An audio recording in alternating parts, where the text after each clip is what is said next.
Je viens de reprendre une série d'œuvres sculpturales qui ont pour principe le cloutage avec des milliers de clous de tapissier. Et en fait, ce que j'essaie de faire là, c'est de réunir différentes sculptures pour en faire une seule même sculpture de forme totémique. Ce sont des objets qui ont été conçus pour élaborer des orthèses.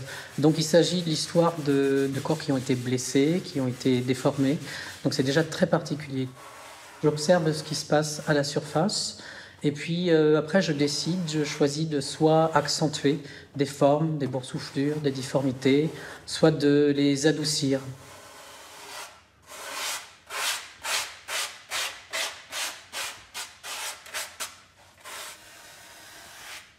J'aime bien travailler avec des moyens assez rudimentaires, simples, un petit bricolage en somme.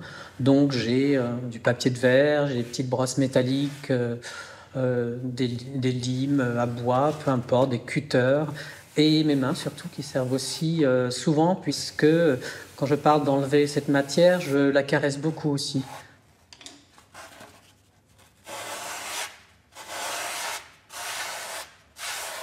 C'est une série en fait de caresses vraiment très abrasives.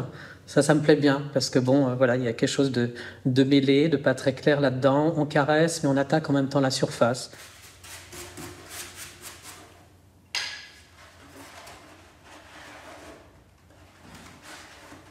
Donc on est vraiment un peu dans une histoire de mise en abîme de la blessure. Il y avait les blessures de ces gens au départ, les blessures de coups portés en déplacement, et puis après moi qui vais venir transformer encore la surface.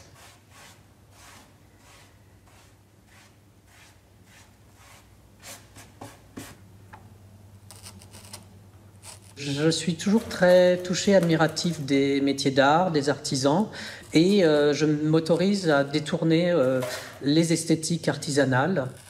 C'est un jeu esthétique que j'assume complètement, qui frôle le décoratif, parfois le baroque ou la surcharge. Et donc, il y a différents styles de clous, plus ou moins ornementaux. Mais je trouve mon plaisir aussi dans le travail répétitif du clou. Alors, c'est pas une transe, hein, ça serait exagéré, mais au bout d'une demi-heure, la main s'habitue et elle vient poser et enfoncer le clou au bon endroit de manière assez rapide. Donc petit à petit, voilà, il y a un réflexe, il y a une routine assez agréable et ça me permet moi aussi de basculer dans un autre type de réflexion tout en faisant ce travail-là. Les clous de tapissier, je les ai utilisés pour la première fois dans l'élaboration d'un masque, qui était le début d'une série que j'appelle tout simplement les mascarades. Et c'est généralement quand je pars ça et là en résidence. La première mascarade, c'était Mascarade New York. Et j'avais emporté avec moi un casque de protection vélo. Je trouve que ce sont des objets déjà manufacturés très intéressants parce que si on les bascule à la verticale, il y a déjà à la fois quelque chose de très tribal, quelque chose de très futuriste aussi. Et je me suis dit, voilà la base de mon travail. Et puis, j'ai clouté ce masque que j'avais repeint en noir. Moi, je pense souvent à la dimension animale, en fait, au scarabée. Ce qui me touche moi, c'est qu'en fait, nous les humains, on a toujours une part d'animalité. On est toujours dans ces questions de paraître, d'envoyer des signes qui font sens. Et donc, c'est aussi la question de l'apparat, comme il y avait des armures de chevaliers qui étaient des armures d'apparat. Voilà, donc tout ça, c'est des symboles. C'est le paraître, c'est aussi la séduction. Mais finalement, comme des ailes de papillon, comme des élytres de scarabée. Nous sommes probablement des animaux sophistiqués et on joue de ces atours-là.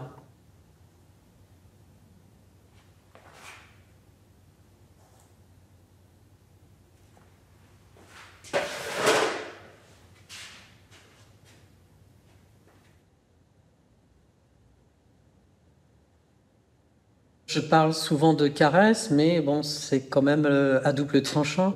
Mais métaphoriquement, je trouve, moi, ça m'intéresse et me touche parce que je pense aux rapports humains qui sont jamais ni tout noir ni tout blanc, avec des complexités, des contraires, des contrariétés, des dangers aussi. Donc on est toujours un petit peu sur le fil.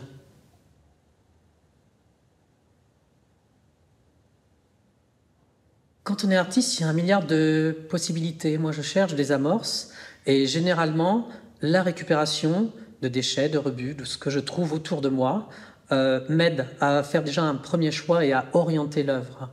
Par exemple, j'ai fait une résidence de création aux soins palliatifs au CHU d'Angers. J'arrivais là-bas, j'étais bien embêté, je me dis mais qu'est-ce que je vais faire dans un tel contexte? Donc j'y allais 2 jours semaine pendant 6 mois et la nourriture est servie dans des petites barquettes blanches. Je me suis dit mais basiquement, ce petit rectangle qui ressemble à rien, biseauté, ça va être ça, le moule, le début de mon histoire. Donc on a des pierres marbrées, d'une certaine manière. Et ce qui m'a beaucoup touché là-bas, c'était aussi que j'ai rencontré des malades qui étaient en fin de vie. Et il m'est apparu que chaque élément était comme un portrait symbolique de ces personnes à l'hôpital. Donc j'ai fait une galerie de portraits. C'est cet ensemble de 800 et quelques éléments de plâtre teint que j'ai décidé d'appeler les nourritures célestes. J'ai toujours récolté, glané, détourné. Enfant, j'avais transformé ma chambre donc en cabinet de curiosité. Je capturais, c'était un peu cruel, mais quelques chenilles qui se développaient en coco, en chrysalide, une notion qui revient beaucoup dans mon travail, jusqu'à leur éclosion. Et ça ressurgit toujours, en fait. Toujours cette idée de cette quête de grâce, de fragilité, qui me rappelle qu'on est vraiment très très peu de choses.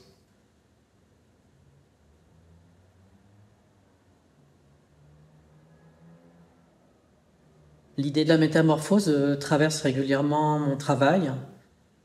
Le fait de me lancer dans la réalisation d'une œuvre qui va être une sorte d'hybridation, de métissage formel, eh bien, c'est ça qui m'excite et qui me procure du plaisir. Ce qui me tient à cœur, c'est vraiment de défendre la part de rêve dans nos pratiques. Et pour moi, rêver, c'est très très ancré dans la réalité. Et c'est s'accrocher à ce plaisir de vivre, à s'offrir beaucoup d'opportunités. Donc oui, je suis dans le rêve, mais je suis vraiment dans le réel, dans la vie, et j'essaye de l'être avec le plus d'acuité, de gourmandise et peut-être d'espièglerie possible.